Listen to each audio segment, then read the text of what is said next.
So here we go then, thought number 2. I'm a great believer in that you should think for yourself.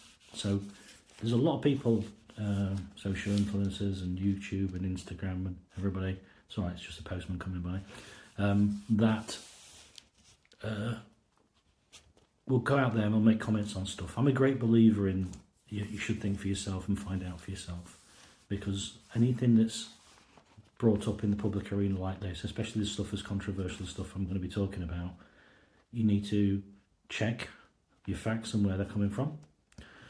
So obviously there's a big controversy at the moment about mainstream media, so mainstream media influencing decisions, and anybody that's either watched either the local elections or the politics in the UK as they changed government last year, or even how if you take a view, for example, of America's view of Trump before the election, you would have said, and if you'd have followed on the mainstream media, he had a cat in hell's chance of getting in, because he's effectively the Antichrist. But then, lo and behold, he goes and steals the election, and not only steals the election, he gets the House, the Senate, and the popular vote as well, which completely went against the way he was being portrayed. Now, he had no control over the mainstream media.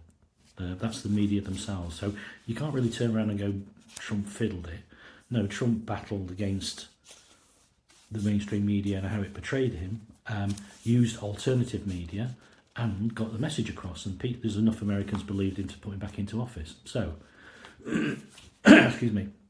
So let's take it that you can get told something, it cannot be true. So you should really, if anything, if you do see something that's you're interested in, is go out and check the facts yourself. So that's what I've been doing this week. So since the last video, I've been having a look around and looking at people that could shed a light on it, and I come across a really, really interesting guy. So we all know that the shall we say, the grooming gangs is kind of going into the background at the moment. So there's all this controversy about the Ukraine and what's going off and what America they're doing to their government and wastage and all sorts of stuff. Controversially, MPs that can't fill out a CV correctly and decide that they've done jobs that they haven't done before. So all of this is going off, all this messaging comes to the front. And if anybody's noticed, the stuff around the grooming gang seems to have gone down to the background at the moment. So I was going through the usual, so looking at commentators that maybe have a balanced view, or will maybe let more controversial ideas come on and speak. And I ran into a YouTuber called Andrew Gold, who does a series called Heretics. And I was looking through some of his stuff, and he was fairly even-handed, and he poses some difficult questions for people that I would say probably more on the right of politics. But I saw an interview with a guy called Miah. It's spelled Rajamiah. This is a really, really interesting guy. So this guy, he was an investigator that worked in the Northwest. He was heavily involved in investigating the grooming gangs that were going off, and he has some really interesting insights into